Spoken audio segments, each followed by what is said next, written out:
Were you put off by the 3-hour runtime of Oppenheimer? Well, here's some good films around 90 minutes. First up is 12 Angry Men. This film was made in 1957 and it's in black and white? It's kind of unfair that this film is at the start of the list because 12 Angry Men is a perfect movie. This film has a super simple premise. 12 guys are in a room trying to decide if a kid is innocent or guilty of killing his father. Now you'd think with the repetitiveness of them going over the case, this film would get boring, but it's really the opposite. Even though this is a drama film, it plays out like a super intense thriller, with a gradual build of new reveals and exciting twists and turns. Because of this, the film manages to stay really engaging. I also love how this film takes its time with its plot points and character moments and gives every character a chance to question their beliefs about the case. On top of that, the staging is excellent and the acting across the board is really great. Now, this film is 97 minutes long, but because it's so entertaining, it does feel less than that, so we're gonna let it slide just this once. Number 2 is Fantastic Mr. Fox. This is easily my favourite Wes Anderson film. Besides Wes Anderson's usual brilliant direction, the attention to detail in the frame, the symmetrical imagery, the thing that really stands out to me is the score. Not just the original music composed for the film, but this is some of my favourite use of pre-existing songs in a film as well. For example, I can't imagine any other song besides Heroes and Villains playing during the opening getaway sequence. Fantastic Mr. Fox also ends in a dance sequence. Now, correct me if I'm wrong, but I'm pretty sure this film invented dance sequences. Of course, the stop motion animation looks incredible. I love the warm autumn colours that they've got going on. It really fits the cozy vibe of this film. To be honest, I don't have much to say about Fantastic Mr. Fox. I just think it's a perfect animated film filled with memorable moments, and plus,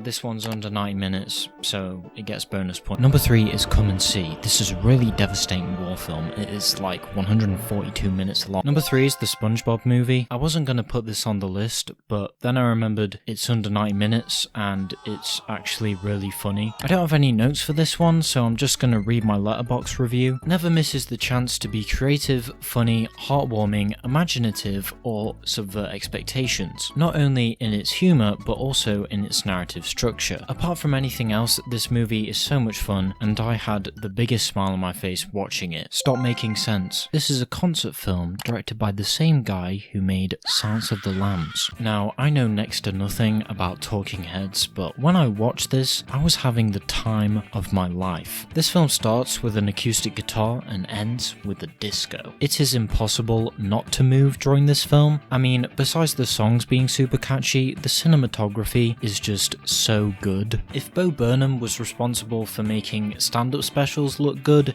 then this film was responsible for making concert movies look good. And let's not forget, this film was made in 1984 when Bo Burnham was -6 years old. I have not had this much fun watching a film since I last watched Stop Making Sense, and I can't recommend it enough. The last film on this list is Assault on Precinct 13. I could have gone for Halloween for this choice, but I decided to go with Precinct 13 because I think it's one of John Carpenter's most underrated films, and it's the one I come back to the most as well. Like most of the films on this list, this film has a simple story, but it's done so well. Especially for 1976 and for such a low budget, this film makes a lot of great creative decisions, such as this shot of a gun poking out of a car, and the decision to have the street gang be mostly off screen for a lot of the film. Not only does this make them a more threatening presence, but also cuts down on cost in scenes like the ending shootout. We only see the interior of the police station and windows breaking. Another one of my favourite things about this film is the music composed by John Carpenter. I love the iconic main theme with its heavy synth line. I also love the higher pitched drone that plays whenever the street gang's on screen. It really creates a tense and threatening atmosphere. If you've not yet watched Assault on Precinct 13, I would highly recommend it. What did you think of my recommendations? Did I miss anything? Let me know in the comments below.